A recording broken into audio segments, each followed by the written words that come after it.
शबाब पर है। इस माहौल को संभालना यकीनन बहुत ही बाशऊर और बासलाहियत शायर का काम हुआ करता है।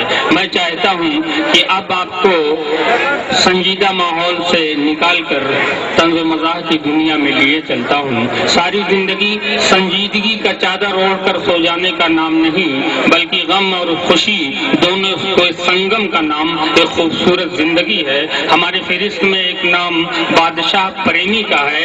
आज के इस मुशायरे के सरपरस्त हकीम यूनुस साहब की फरमाइश है। मैं उनसे गुजारिश कर रहा हूँ कि अपनी खुशी के साथ मेरा गम निभाह दो, इतना हंसो की आंख से आंसू निकल पड़े। बादशाह प्रेमी साहब माइक पर तशरीफ लाए।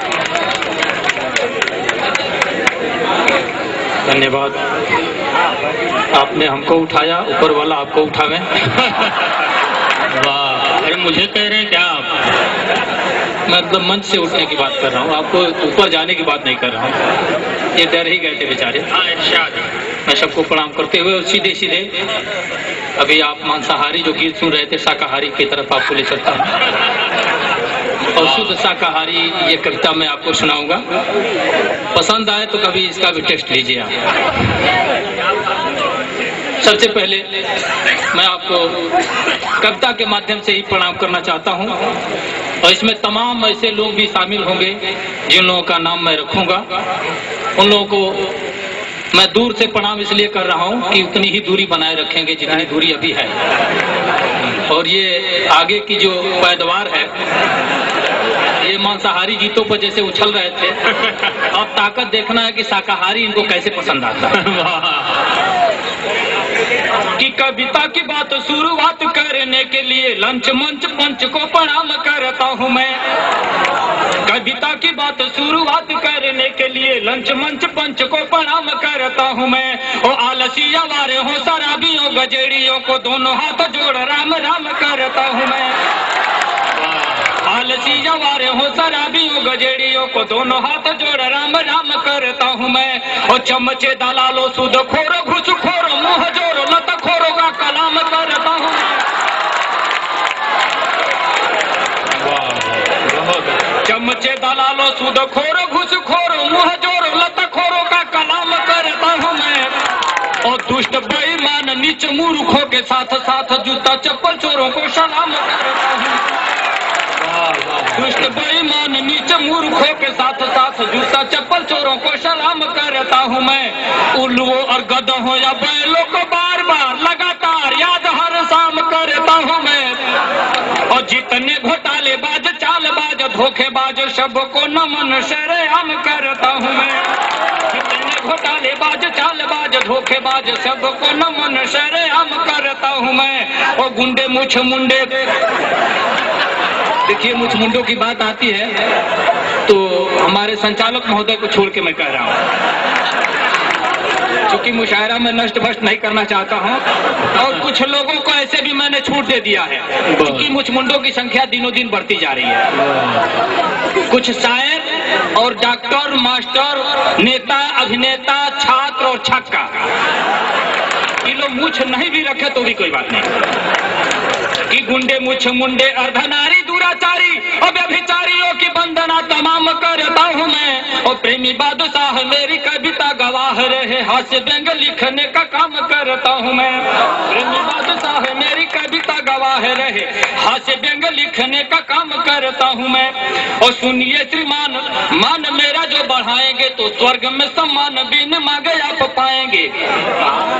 सुनिए श्रीमान, मान मेरा जो बढ़ाएंगे तो स्वर्ग में सम्मान बिन मांगे आप पाएंगे। और शुक्रिया के साथ उनके लिए दुआ करेंगे, वाह वाह करेंगे जो तालियां बजाएंगे। शुक्रिया के साथ उनके लिए दुआ करेंगे, वाह वाह करेंगे जो तालियां बजाएंगे। और सोने वाले सूरदास पेटूदास, खाने वाले जाने वाले यार बार बार पछताएंगे। और दाद के भिखारी आशीर्वाद के पुजारी हम खुद ना हंसेंगे पर आपको हंसाएंगे। दाद के भिखारी आशीर्वाद के पुजारी हम खुद ना हंसेंगे पर आपको हंसाएंगे। और हंसने के निमित्त एक छंद कि कविता हमारी सुनकर जो हंसेंगे नहीं, गूंगे बहरे पशु या पासार कहलाएंगे। कविता हमारी सुनकर जो हंसेंगे नहीं, गूंगे बहरे पशु या पसार कहलाएंगे। और सारबों का भैंसे का जन्म होगा उनका, जो आधी कविता के बीच उठ कर जाएंगे।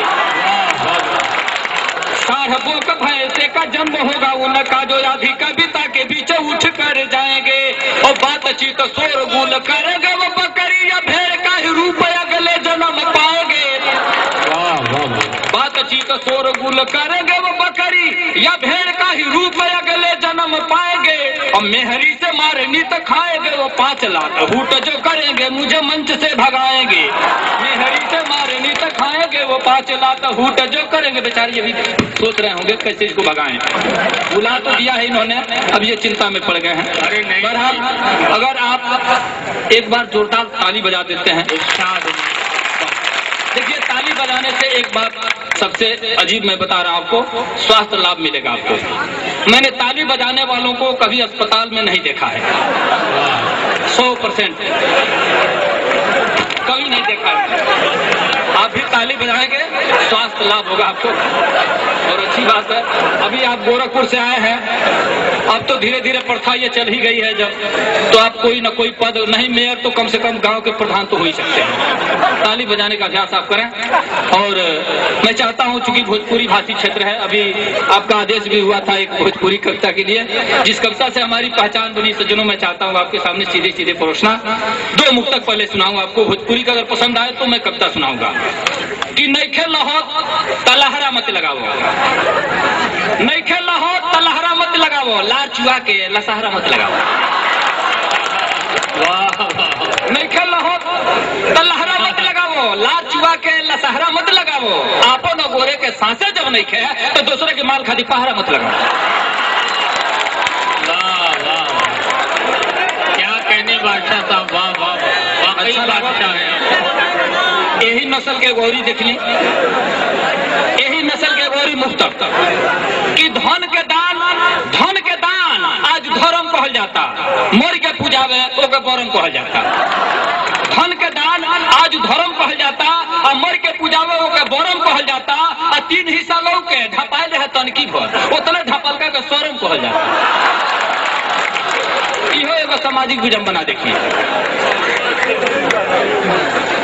यही नस्ल के एगो और मुक्तक याद आ गई। देखिए, हीरा मोती, हंसल के बात यही होता है। हीरा मोती महल अटारी और रुपया लाखों लगे हुई। हीरा मोती महल अटारी और रुपया लाखों लगे हुई। जे कबहू हंसते ना होके वो महल भगे हुई। जरा कबो हंसी ना आवे उसे बढ़ के भागा के दुनिया में नहीं है। कम से कम कबो कभार हंसल करे से मुक्तक तो बहुत ऐसा बा। एगो सीधे सीधे कविता से जोड़ी। देखिए, यही तरह के भीड़ एक जगह जुटल है जहाँ हम गए रहनी, और सचमुच आपके भीड़ देख के कविता हमके याद आ गई। यहाँ से आदेशो भइल बा कविता पढ़े खातिर। एक दिन मंत्री जी के प्रतिभोज में पहुंचनी हम, और जब का घटना घटल बस यही के वो कविता हम लिखनी एकदम सच्चाई के साथ। सरकार एगो बात आपसे बता दी, और सब शायर सब चाहे कवि केहू होला तो कविता दूसरे तरह से घुमा फिरा के अक्षोक्ति उपमा मिला के कही। हमार कविता ये तरना होला। ये सब के लिखे होगा कोनो गाड़ी लड़ल 2 आदमी घाही हो गए तो लिखी के कहना कि अरे माही रे माही, अरे बाप रे बाप, यो कविता हो। हम नहीं लिखे, हम तो कहले आए धड़ाक दे, लड़ल धड़ाक दे, गिरले भड़ाक दे। सीधे सीधे हम वही बात को वही तरह रख देले। देखिए, एगो प्रमाण की तौर पर 4-6 लाइन में वो बात स्पष्ट कर दी, ओकरी बात से कविता पर भिड़ जाए सीधे सीधे। 2-3 गो कविता हमारे नहीं हो जाला, बस इतने टाइम ले। हमारे यहाँ से वो तिलक जाता है 1 फरवरी मंगल की दिन है। घटना का घटल कविता के रूप में देखिए कि तिलक के भीड़ या बियाह के रेला से में सारे को टूटल फफेला।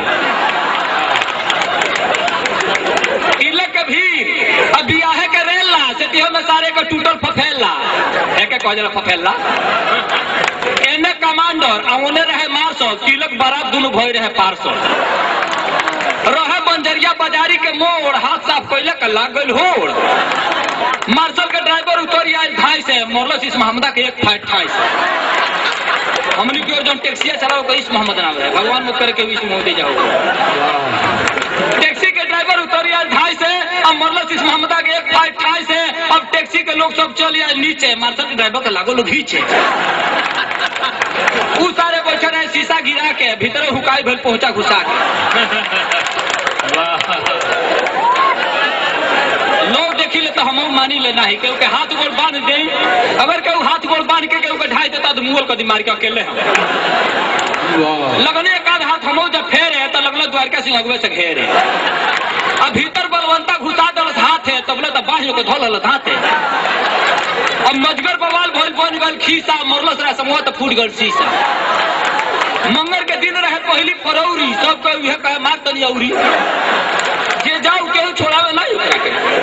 मंगल के दिन रहे पहली फरौरी, सब कहे कहे मार तनी औरी। अब बैजू टोला जात रहनी कहता नहीं डर से गई रहे तिलक छबीला सिंह की घर से। बात स्पष्ट हो गई। अब आदेश हो गए तो सीधे सीधे कविता गौर बढ़ा दिया आपके। देखल जाओ मंत्री जी के प्रतिभोज कैसे गुजरल, क्या का बीतल हमनी के ऊपर देखी सुनाए तनी। हम दू भाई बानी जा, दोनों जने उनमें शरीक रहनी जा। देखी घटना कि आप सब तो नहीं हुई, बीचे वाला लोग कहे जब नहीं समझ आवे तो शांत रखब सब। एगो प्रीति भोज में भाई, एगो प्रीति भोज में भाई गईनी का सबसे बतलाई, वहां जाके हमरा कौन कौन दुख झेले के पड़ल रहे। मंत्री जी के खर्च कहीं घूम घूम रिसर्च, खाली खैले खातिर कितना पापड़ बेले के पड़ल। जुटल कई हजारों लोग हमरा देखते भय रोग, जुटल कई हजारों लोग हमरा देखते भय रोग। सचहू भीड़ देख के डरे कहनी भाग चले के घरे। भैया कहले अब है रुको, भैया कहले अब है रुको, फारक बोल या भीतर ढूको। कहनी बाड़ा तू हूँ देवता, कहनी बाड़ा तू हूँ देवता, लो हमरो लिखवा दे नेवता। तबले पीछे से झकियावत देखनी ढेर लोग के आवत, कहनी बावे दहने हेल और बाकी ऐसा आदमी ठेल केहरो कहीं जाही ना दे भाई, हेने जाए 10 आदमी ढकेले हेने, हेने जाए 10 आदमी ढकेले हेने। कहनी बावे दहने हेल और बाकी ऐसा आदमी ठेल हो गई बिघा भर आगे, लागो लोग निहुरिए भागे। आ गिरल गेट टूट के ओकरे ऊपर हेले के पड़ल, खाली खैले खातिर कितना पापड़ बेले के पड़ल। अब भीतर के स्थिति देखी, धैल रहे प्लेट सजा के, लागल भागे लोग उठा के। धैल रहे प्लेट सजा के, लागल भागे लोग उठा के। कहीं सब्जी, कहीं पूरी, कहीं पुलाव, कहीं तंदूरी। जे बरियार रहे धकियावे, जो लम्हर रहे उपावे। बड़का आदमी बखोर सिस्टम रहे हुई जा, बड़का आदमी ऊपरे पर लोकिले। जे बरियार रहे धकियावे, जे लम्हर रहे उपावे। आइल पुलिस तले 50 और लागल लोग करे शीर्षासन। शीर्षासन कहल जाला जौना के देहाते में हमनी के बांस गाड़ल कहे नहीं जा, वही के शीर्षासन कहल जाला। आइल पुलिस तले 50 लागल लोग करे शीर्षासन, आ जे मुड़ी पर डंटा पावे उ लागे कटे सुटकावे। जेकरी कान्हे ऊपर छुआ जाऊ लो भाग के पगड़ी आ जा, आ जे गोरे पीठी पर खाई लोग हरदी भांग छपाई। केहू खून चुआवत आवे, केहू टूटल दांत देखावे, केहू अकड़े लागल, पुलिस का ढकेले के पड़ल। आ खाली खैले खातिर कितना पापड़ बेले के पड़ल। अब पुलिस देखते भगदड़ मच जाती है हुआ, तरतर टूटे लगल प्लेट, तरतर टूटे लगल प्लेट, ना भइल भोजन से भेंट। आ जे जे रहे ढेर भुखाई, लसली उहे लो हुकाई। जे जे रहे ढेर भुखाई, असली उहे लो हुकाई। हम तंदूरी पौनी एक, चूल्हा में तो रोटी हमारी प्लेटे में एगो आई रहे। हम तंदूरी पौनी एक, अब भगनी इज्जत बढ़ाई लेके। अब भैया लो लगौले आगे, देखते पुलिस लगले भागे। हमारा भाई साहब भैया लो लगौले आगे, अब देखते पुलिस लगले भागे। कहनी चलो कचौड़ी मांगो, कहले 2 माह पहले भागो। हम कहनी तंदूरी छूट गल तो चलो ना कचौड़ी खाली है जा। कहनी चलो कचौड़ी मांगो, कहले 2 माह पहले भागो। का हो ये प्रतिभोज, पंखा पीठ हो गल सोज। 2 डंटा एगो पूरी खैले रहला लौट के आओ तो का हो ये हम प्रतिभोज, पंखा पीठ हो गल सोज। हम कहनी ई बफर कहाला, हम उनके समझौनी। हम कहनी ई बफर कहाला, कुकुर ऐसा आदमी खाला। बात अगर सही बात तो कम से कम एक बार जोर से ताली तो हुई देखते हैं। हम कहनी ई बफर कहाला, कुकुर ऐसा आदमी खाला। केहू कहला गोरुआ खाज, इहो देख ले हम आज। अच्छी ना झपटी, धक्का मुकी, थेथर होई हुए ढूकी। सबकी मान के खाइल भाई में बढ़िया कुर्ता पजामा वाला लोग के देख के हम ओकरे पीछे खाई नहीं। कब्बो पानी से आज हम हाथ नहीं धोले, कई जानी के कुर्ता में हाथ पोंछ देनी, निहुर के मुंह पोंछ देनी, याद लेके पकड़ लाई हमरा। ये भाई कुकुर भोजन में एक हाथे प्लेट एक हाथे चम्मच बा, के पीछे टोवे का फुर्सत बा। लोगों सब का उपाय बता देनी, आज की बात पानी से हाथ मत धो। एमे छीना झपटी धक्का मुक्की अथेथर होई उहे ढूकी आ जे शरमाई लोकरा खोलिए पेटे खेले के पड़ल, खाली खैले खातिर कितना पापड़ बेले के पड़ल। आखिर में उहवा रहे व्यवस्था नी के, बाकी का कहीं आदमी के न्योता 20 जने के रहे, वो जो 80 आदमी धोहे। आ कुछ लोग सुने आयल गाना, बाकी खाए लागल खाना। हमारा जिंदगी भर ना भूली, केहू खुश रहे चाहे फूली, अब पीछे लौटे खातिर जोर लगा के ठेले के पड़ल, खाली खैले खातिर कितना पापड़ बेले के। देखिए सीधे सीधे एगो और कविता आप सबके भेंट करतनी। इहो कविता, यही दू एगो कविता से हमार पहचान बनो सरकार। भोजपुरी के देखिए ग्रीटिंग कार्ड के कविता आरजू साहब आप सबके प्रणाम। देखिए एगो लड़का हमार बा कमाल के, हम कोनो भूमिका नहीं बनाइले, कविता में कहले कौन कर कविता सीधे बता दी का बात भइल बा। एगो लड़का हमार बा कमाल के, ग्रीटिंग नया साल के लुकौले बा बस्ता में। एगो दखनी लिफाफा में बंद रहे, ओके खोला नहीं तो भीतरा सुगंध रहे। एगो दखनी लिफाफा में बंद रहे, ओके खोलनी तो भीतरा सुगंध रहे। ओमे फूल रहे नकली गुलाब के, आ सेंट रूई में धोई रहे ताब के। रहे नाव गाँव सगरो न पाता, तनी मांसाहारियों हो जाए चाहिए लड़कों खातिर। रहे नाव गाँव सगरो न पाता, कोनो लड़की के लिखल बुझाता। आ शेर ऐसा लिखाई रहे नीचे, हम पढ़नी तो सांस लगनी घींचे। शेर ऐसा लिखाई रहे नीचे, हम पढ़नी तो सांस लगनी घींचे। ओसे पूछनी कि केकर कार्ड हो, तो कहलस फराड हो। ओसे पूछनी कि केकर कार्ड हो, तो कहलस फराड हो। ई पौनी है रास्ता में, एगो लड़का हमार बा कमाल के, ग्रीटिंग नया साल के लुकोले बा बस्ता में। खोलनी दूसरा तो लम्हा तूफान रहे, एगो दिल में तीर के निशान रहे। खोलनी दूसरा तो लम्हा तूफान रहे, एगो दिल में तीर के निशान रहे। नीचे लिखा रहा happy new year, I love you friend my dear. नीचे लिखा रहा happy new year, I love you friend my dear. हमरा आवे ना 3 4 5, तो मैं लिखले रहे लव फॉर लाइफ। और चौथा पचवा लिफाफा उघार के, लगनी लाइन से पढ़े दिया बार के। आ देह रात भर बोथल बुखार से, पसेना कपार से, बिहाने गिरल नाश्ता में। एगो लड़का हमार बा कमाल के, ग्रीटिंग नया साल के लुकोले बा बस्ता में।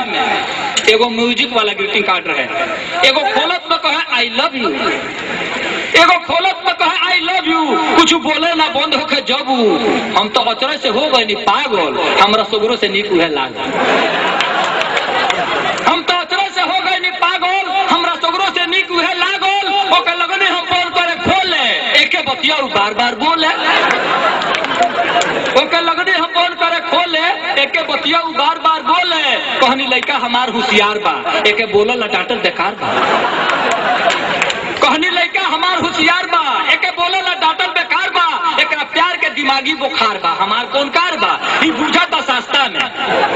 एगो लड़का हमार बा कमाल के, ग्रीटिंग नया साल के लुकोले बा बस्ता में। एगो दूगो ना 15 गो पूरे, कुछ पढ़नी कुछ छोड़नी अधूरे।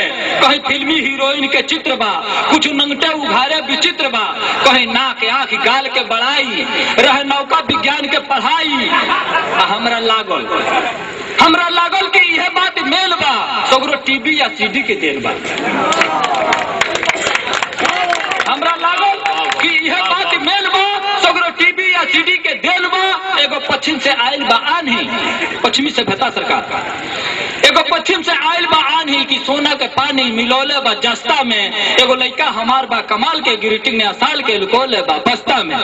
आखिर पक्ति हमरा असली तकलीफ बाटे ई है, ओसो कैसे परीक्षा ई दी है। हमरा असली तकलीफ बाटे ई है, ओसो कैसे परीक्षा ई दी है। और जब उठा ले 36 गो 20 है, अब डॉक्टर तो आंख लगे 20 है। रह कतहू तू पास होकर जाके, बाकी जूता है चप्पल बचा के। पढ़ा कुछ तो फेल मत हो खो, तनी आगे पीछे देखिए के खोखो। आ हमरो यह डगरिया बा रोज के बैठ के खोज के सलाद सजी खस्ता में एगो लड़का हमार बा कमाल के ग्रीटिंग नया साल के